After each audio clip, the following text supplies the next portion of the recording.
So, it's 1 p.m. Good morning, everybody. We'd like to welcome you on the second day of our Congress. I hope you enjoyed yesterday. Did you? Did you like it? Thanks. This is the biggest honor for us. Today I have a big pleasure to introduce our special guest from New York. The guest's name is Beatriz Ramos. Beatriz is a very successful artist from New York who, since she's got lots of experiences with make a hard living of artists in wild environment of New York, she started an organization or project called Dada. And Dada's purpose and mission is to establish platform, or we can say ecosystem, for parallel economy for artists that help them to survive, to make living, and to exchange values other than common. Other than on the common art market or system of public fundings or whatever. So they try to create another way how artists can collaborate and communicate with the rest of the world. So what I should mention is that Dada is strongly inspired and influenced by crypto technology, so they try to implement blockchain and cryptocurrencies into the ecosystem. So Beatrice is going to introduce and tell a little bit more about this project. Welcome and thank you for coming. Thank you. Thank you so much for coming. I heard there was a really nice wild party last night, so thank you for being here. Yeah, so I'm Beatriz. I'm an artist and always been an entrepreneur as well. And we started working with blockchain about a year and a half ago. And we're basically thinking about ways of how an artist community and a collaborative community can be sustainable. So let me tell you a little bit about me. I'm from Venezuela originally. I got to New York after I graduated. I started working as an artist. I did illustrations for the New York Times. I went to work at MTV Animation, then Disney. Then I worked for Cartoon Network, Nickelodeon, all these companies. And I started my own company about 5 years after that, an animation studio. And I had offices in New York and in South America. We managed a lot of projects. I've directed over 100 commercials for the biggest brands in the world. And I realized at some point that even though that was supposed to be the success for me, it wasn't. So one of the things is that of all the work I've done in 20 years, I don't own any of the intellectual rights. And because of that, I only capture a tiny fraction of the value I created and I helped create.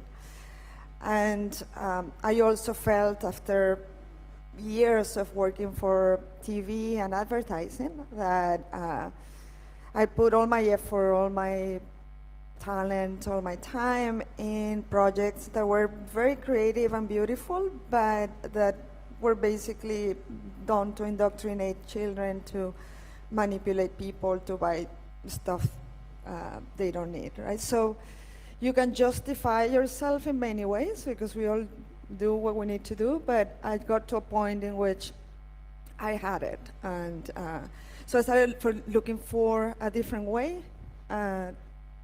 to be able to live as an artist and feel that it was in accordance to my values. So I started Dada. I founded Dada for about 4 years ago, or 5 years ago. It's thinking about how we can redefine how we value making art and how we value art. So Dada is a social network where people speak to each other using only drawings. Is basically a new way of making art, collaborative art, and what we're trying to do now is that we have this ecosystem, we have this incredible community. How can you introduce an economic system underneath that actually doesn't disrupt the art making and the magic that the community has? So this is how it works. You have a feed. You can see the conversations that other people are having.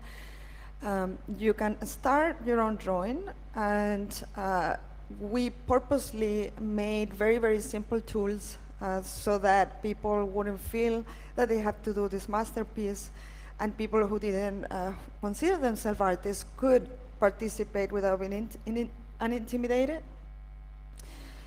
And this is one of the controversial decisions were made. Like, we didn't give them Photoshop or Procreate. We gave them pen and paper, basically. Or you can reply to a drawing, which is what makes Dada unique. You can add to a conversation. So this is an example. Let's see here. Here, this is an example. Somebody made a simple flower in the US. An artist in Chile replied with an indigenous man, and then magic happened.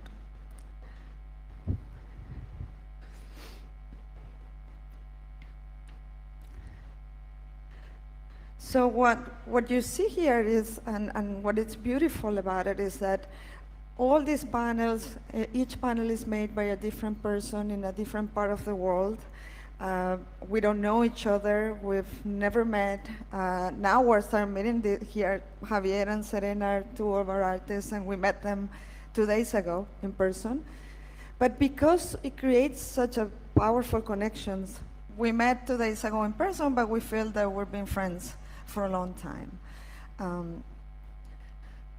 So when you have a community that is based on collaboration and solidarity, how do you introduce an economic system that doesn't disrupt the community? Because what happens is that we value the interactions and the connections more than we value making money in this context. And one of the things is, if we go into a decentralized governance, how do you manage that? How you manage my right to do whatever I want, and to be able to grow as much as I want or I can in my own way, versus the dynamics of the community and the benefits of a community, how you manage both things. Because a lot of the things that we do actually, we're forcing people to do things that maybe, like, some people say, well, I want to do this, and we're forcing to do artists to do it in a way like the simple tools. But is that decision that actually what makes it work is precisely that limitation. So how you balance the individual needs and desires versus what works for a community, without going all the way into collectivism and just not being aware of the difference of people, like people that may have a way of doing things that is not in accordance with everybody else, and it should be respected as well. And it's not an easy answer. So I'm going to talk a little bit about what we're doing with blockchain and how we're envisioning this. And I would love to have a dialogue afterwards and see how you feel about it, because some of the things that we're doing are actually quite controversial. So the first thing is, like, a year and a half ago, I started reading about decentralized applications. I'm a social anarchist, always been. So for me, it was natural. And so we went straight into blockchain, selected a collection of 100 drawings, made them into limited editions, and launched that collection about over a year ago. So we wanted to prove, first of all, that people will buy digital art for its intrinsic value. This was before CryptoKitties, so we had no idea if people will understand that digital art could have value, and especially that it was a unique asset. But people did, so we got some people buying a drawing for $1,000 at the time where it was bought. So, okay, so we said, okay, this works. Then CryptoKitties came along a few weeks later, and the whole ecosystem expanded. Everybody familiar with CryptoKitties, I imagine? Yeah. So one of the things that we saw when that happened was when, first of all, they proved that there was a market and for crypto collectibles and for digital art. But it was also clear that all of the problems that we see in the art market that we're trying to figure out how to solve were also present. The speculation, the commodification, the all about money. Like if you read the articles that came out at that time, it was all about this kitty that was sold for $100,000 and things like that. So we decided, even though we were very early into the ecosystem and we rode that wave, we decided not to launch any collection anymore and not to sell anything anymore, because we felt like if one of the artists in the community sells a drawing for $100,000 and everybody else doesn't sell anything, how does that feel? How do we manage that kind of success when you're talking about collaborative work? So, what? Yeah. So, so one of the things that we're thinking is blockchain technology does three things for art that are very obvious. One is the provenance, because it's immutable ledger. It does offer IP protection, proof of ownership. That's extremely important. It also allows us to create digital scarcity. I think, yeah, digital scarcity, which it's also unprecedented. Now we can actually have a unique digital asset that if I transfer to you, you have it and I don't. That's a very hard concept for regular people in the art ecosystem to understand, but it's revolutionary, right? And we can also guarantee royalties on the secondary sales through the smart contracts that verify and track every transaction. Also unprecedented, that never happened before. So those three things are huge, but to me, they're just the first step.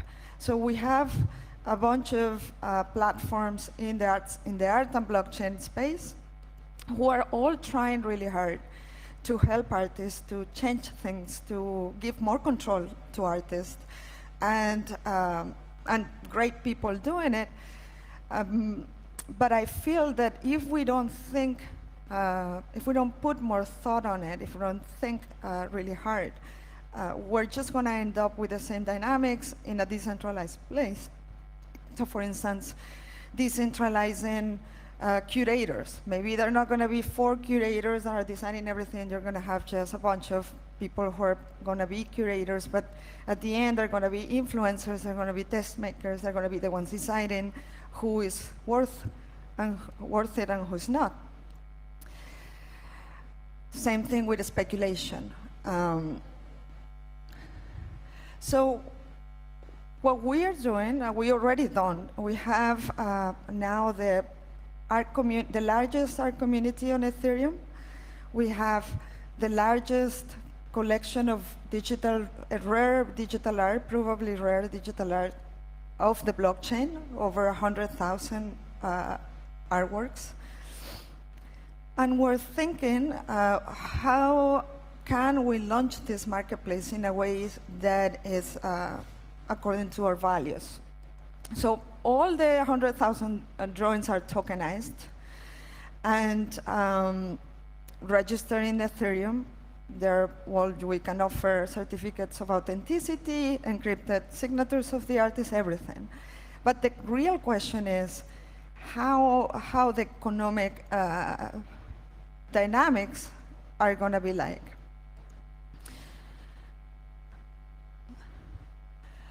So this is very important. Serena is here. She represented the spirit of all the artists that we have in the community, which was, we prefer not to sell work if that's going to change the experience that we're having, because we value this more than selling work. And these are people who need the work, right? Who need the money. So we're thinking in economic terms. One of the things is how we handle the IP protection and the proof of ownership when it's a collaborative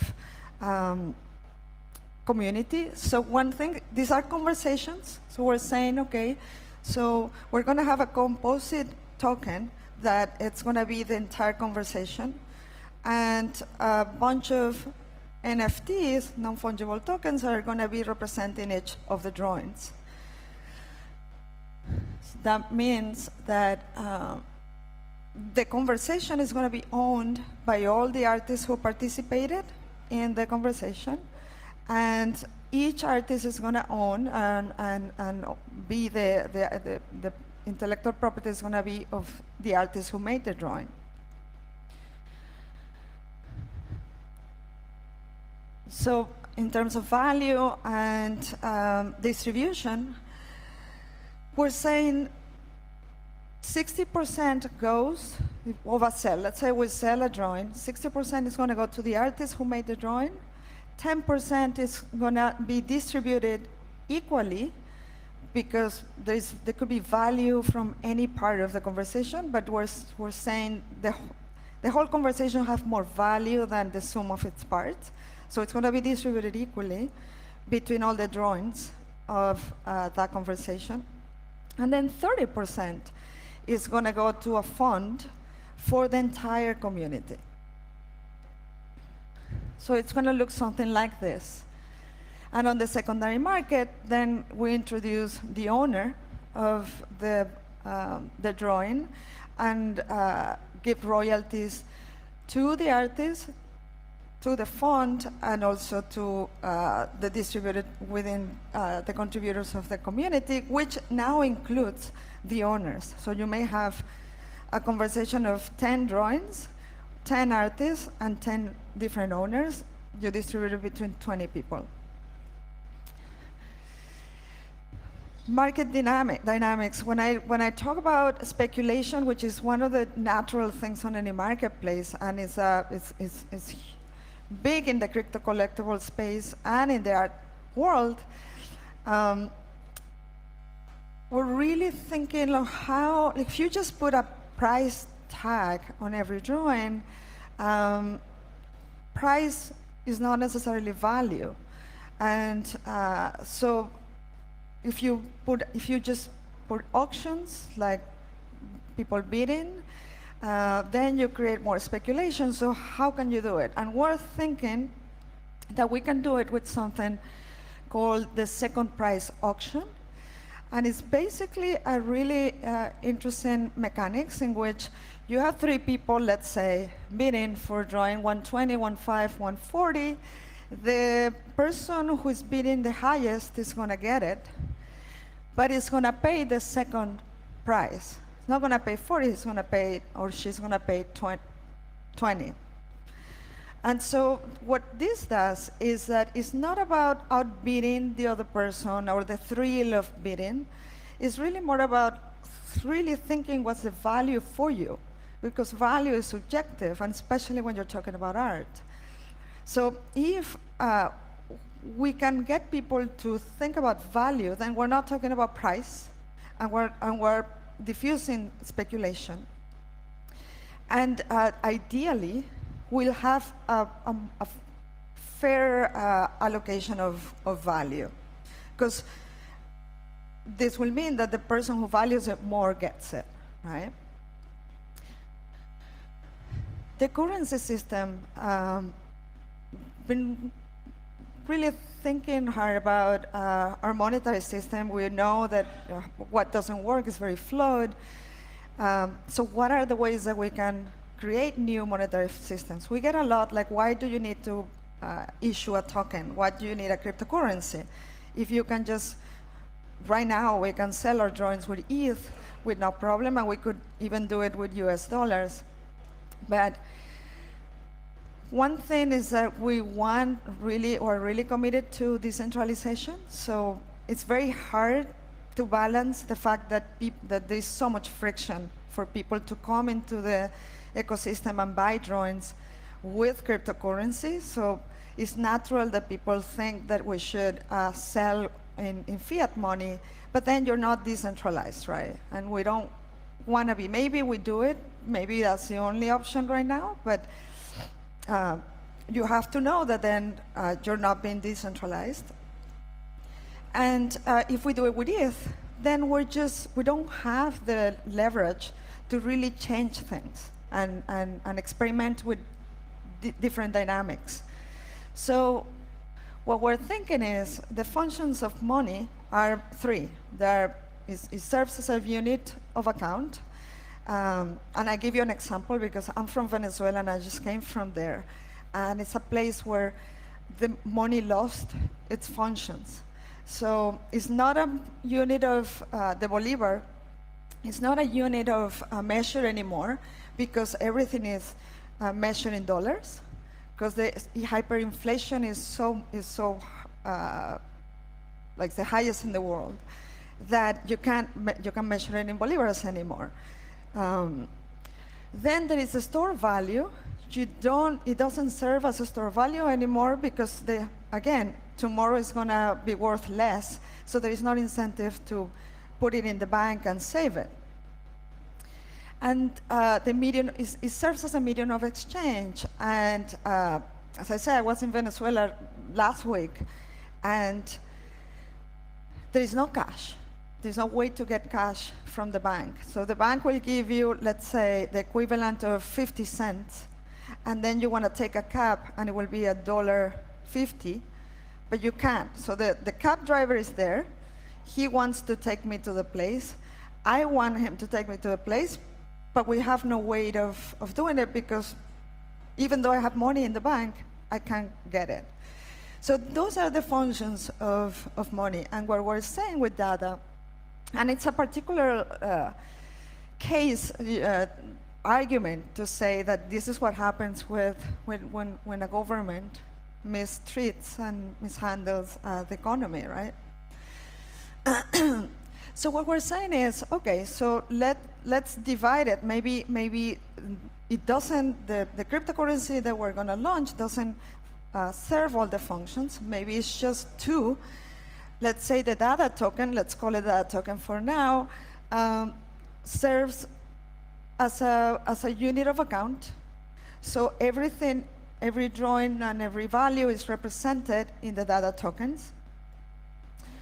Let's say the data token, it's the store value. So it might be backed by the entire collection. We have over 100,000 drawings, and it can benefit from the network effects. The more artists in the community, the more collectors, the more demand, the more drawings, the more value the token will have, right? So I see this like, imagine if MoMA, which has a beautiful collection of art, issues the MoMA token, and all of a sudden we can get a little bit of ownership into the collection. And so if it's backed by the collection of MoMA, the more the value goes up and the more art they acquire, the token should go up in value, right? And so and here's when it gets interesting. We believe that an economy for an art community, for art, and for artists who are committed to collaboration should be invisible. And by this I mean that money and price is not present at any time. So one of the things that we are thinking about is to use the actual drawings, which are non-fungible tokens that can be transferred just as a fungible token, as a cryptocurrency, to use the drawings as a system of exchange.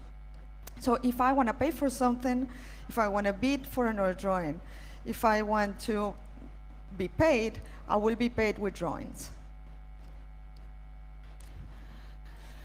And this whole system, if the 30% of the art fund, the royalties for all the contributors of a conversation, everything is all so that at the end, if you hold the data token, you have a little bit of ownership and you get dividends from the value that the community is creating. But also we can put in place a system in which there is a guaranteed basic income for all artists. Now, how do you do that? Like, there's so many, a lot of talk about universal basic income, and it's many different applications, and it's quite controversial. Depends of your views. Because I'm a social anarchist, to me, it has to be especially fair. You have to be fair. So what we are thinking, and this is controversial because we're used to artists to feel that we are very special, that we do things that other people can't. But what we're thinking is that 30% that is going to that's going to be distributed to the artists as a basic income, assuming that we have in place all the necessary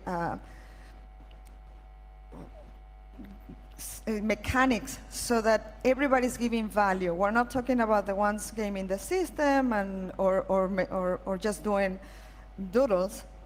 We're talking about everybody putting value and effort into the system, regardless of their talent, regardless of the output, regardless of whether their work is more commercial or more liked by most people or not. It's going to be rewarded by effort, basically by time put on into the platform or into their work.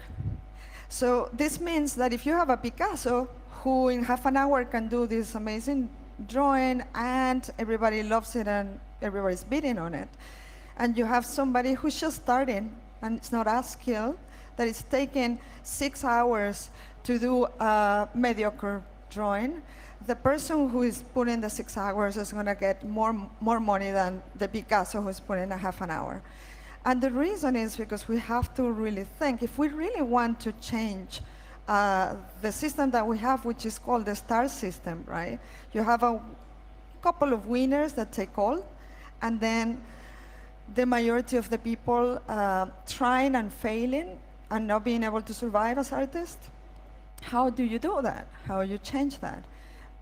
We have to think about, I see myself as being a successful artist in New York. I have 20 years of experience. I work with a Syntec, have a Mac, the best technology.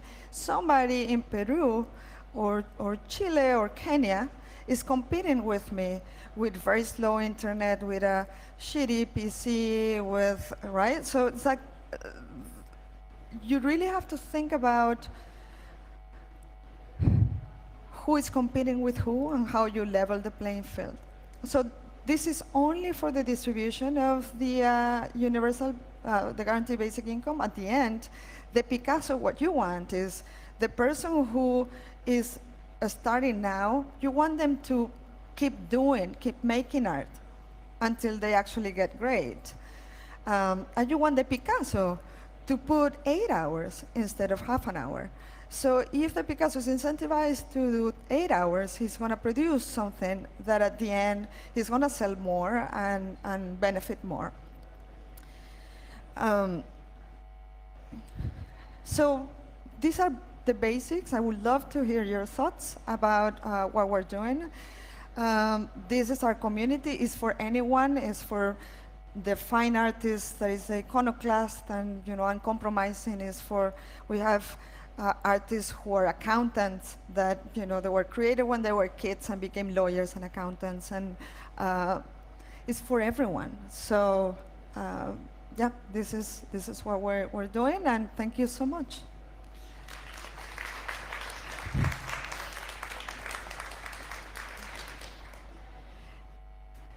And I take some questions. Yes, thank you very much. If I can, I would like to ask first. Yeah, sure. I got a question. What is the concept of IP protection you mentioned in the lecture? Or do you base it on US law, or do you create your own IP rules that you somehow apply or enforce? Yeah, so again, we're seeing this as a completely alternative to everything that we have. We have a lot of problems with copyrights, for instance, right? So it's not based on the law. I think we should experiment to come up with new ways of regulating this, particularly because it's a collaborative community. We have to think about free use. Anyone should be able to use, remix, any content, but we are gonna always be protected in our attribution. And if money is made, we'll get a cut of that. So one of the things that I think is interesting with the non-fungible tokens, I think it's probably gonna unlock a whole new ways of co-creating and collaboration, because I don't know if you. To go back to the example of CryptoKitties, when CryptoKitties launched, you could buy a digital cat, but then Kitty Hats, which is a whole complete different project, made hats for the kitties, right? So all of a sudden you can now buy a hat for your kitty, and then the image that you see is the kitty with the hat, but these are two different tokens. And then they came to us and they said, well, the kitties can buy art, and so now the kitties can buy that art as well. So you have a kitty with a hat, with a piece of art from 3 different projects, 3 different tokens. Because it's permissionless, right? So it gives a lot of possibilities here, because now we can have our collaborative conversations, and we can have now animators animate on top of it, musicians putting music. Everyone is gonna be credited for it, and if there is a commercial value, we all gonna get the cut that we deserve. So. Okay, and so the source of the rules is the community itself. So you use like some common license system, or? Well, we don't Creative have Commons, or yeah, we're probably gonna go Creative Commons, and but we haven't decided anything. And it's to be completely honest, one of the most difficult things about this is like how you really make decisions in a decentralized way, right? It's not realistic. It's not practical. There's no way that we could ask our community or give enough information fast enough so that we can make these decisions. So we haven't. We're thinking a lot, and at some point we'll decide. Yeah. I think it's a very tough part. Yeah, it's really fingers difficult. crossed to solve it. Some question from the audience, please. Hey, so this seems like a really elegant solution to the collaborative project that you guys are doing. Do you see this scaling up for the entire market, or how would it work for someone who just wants to create, or are there possibilities for someone who just wants to create individual art? Yeah. So it's like I don't like capitalism, but I'm not here to break it down. I want to have an alternative to that. It's the same with the art market, right? I think there's a lot of things wrong with it. I'm not going to be the one pushing to disrupt them. I think they should be disrupted, but I'm not going to be the one. We are creating our own alternative. So one thing that is unique, there's a lot of things that are just unique about that, because it's a conversation platform. It's not a marketplace. I mean, it's a mix between a art project, a marketplace, and a technology startup, right? But one of the things is that people are making art there straight on the platform. Nobody uploads their own work. So I think it gives us a little bit more leeway, because it's not my work that I'm putting there. I'm just conversing, right? So we have a lot more leeway in terms of experimentation. Ideally, what we should be is the entrance to the whole blockchain art ecosystem, and then from there people can go into these other platforms to do the same thing with their work. So if they want to get 100% of the sales, well, they should from there go to super rare. And if they, right, like you go and then you have all these options. So that's how we see it. So I'm not thinking about scaling, because, I think it's actually easier to scale. Like we just we have a partnership with Apple, get the mobile app, and it probably will scale with their help to a few millions.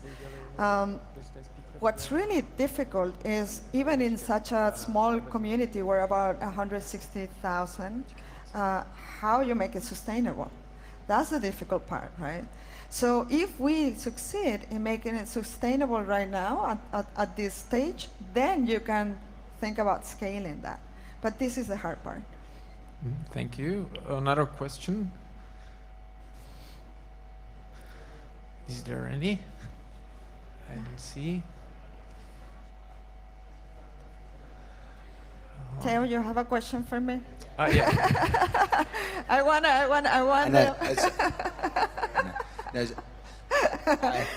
Go for it. No, I just wanted to ask, so when it's ready, I can withdraw my NFT tokens and my data tokens to my own wallet.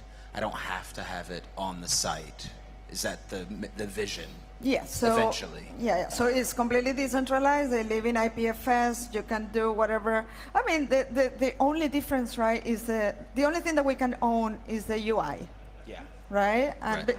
Because right now it's not possible to really put that on the blockchain, and it's also the thing that differentiates the experience. Yeah. So that part is centralized. Everything else is decentralized. I do have another question. I just thought of it. Yeah. Okay. So the model, I think I took a picture, but I can't find it. But it's okay. With the where you give the royalties and the split up to the community fund and all that stuff. Mm-hmm. Wow, I mean, the thought behind it is great. It's just that, I mean, if I'm selling it, feedback. If I'm selling it, then I would just raise the price more to pay for it. So if it, you know what I mean? Like, if it costs 100 normally, but now I only get 60% of that, then I just make it 140. You see what I mean? Like, yeah. So it's like it inflates. Yeah. That it just inflates it. I mean, it might not. Yeah. Out of ideological reason, Yeah. but then in the end it might. Yeah. I don't know. I mean, Which it's an is interesting why- discussion. I don't Yeah. know the solution either. Yeah, no, I think you're right, and that's why we're not actually putting a price tag. The artist is not deciding the price, but we don't think that the market should decide the price as a market either, or the value rather, because price is a different thing. So if we do the second auction, the second price auction, that means that the artist is not putting the price. So there's no, and it also means that whoever is buying it for the value that has for them. So hopefully, I don't know, it may not work, but I think it's at least a concrete way of doing it in a way that could work. Yeah. Thank you. Is there somebody? Any other? Please raise your hands. Yeah. What about the collector? Is it only individuals or also institutions like museum? And what about tokenization for the collector themselves, depending of the usage of the drawing? Yeah, great question. Well, we don't think about institutions and things like that. I don't think MoMA should give us credibility. Not that they will buy anything, right? But if they would, I don't think they should give us credibility or think we shouldn't think about institutions as a way of getting credibility. So no, so we're thinking actually about the regular. If a museum wants to buy data art, I'm a co-founder with Bea. If a museum wants to buy a collection, why not? Sure, Right? and I think this belongs actually like to the new museum. It's new media, new art, but I just don't think that they should give us credibility, right? They shouldn't be the center of credibility anymore. And what we're doing is to making art and experiencing art more accessible to anyone, right? So no, if we're going to go after someone, it's going to be regular people, not even your usual collector, but people, and also in a different way of collecting. Like, is it about the price and the investment, or is it about the experience, connecting with the artist, engaging in the creative process yourself? So your second question was about what happens with the token. Well, yeah, so if a conversation that is owned by 6 different collectors and a bunch of artists gets sold for $1 million, then the collectors are gaining from there. But if it's not sold, it's licensed many times, well, the proceeds are going to be distributed also to the owners because they are advocates, right, of the art as well. I think we have time for 1 or 2 last questions.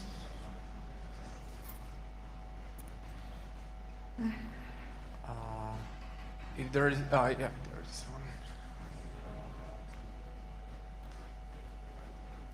Do you think the model extends to physical art? And, Hi, Robert. Hi, Beatriz. No, I was just curious because how are you thinking about that? Or do you see data remaining a solely digital art community? No, that's a great question.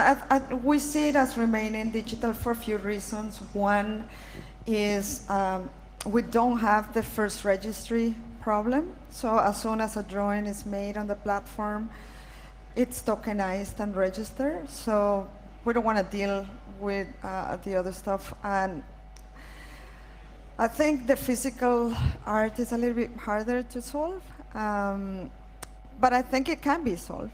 Yeah. What about creating prints like the high-res? Would we be willing to release high-res files for prints? Yeah, but then it's like, okay, so to answer your question, like, yeah, people want to print and put it on the wall. I think we should be thinking about what can we do that wasn't possible before? What can we do with the tokens, especially the non-fungible tokens that has never been able, to do before. So to me, I see us going deeper into collaboration and bringing musicians, bringing animators, bringing all kind of, and co-creating this art.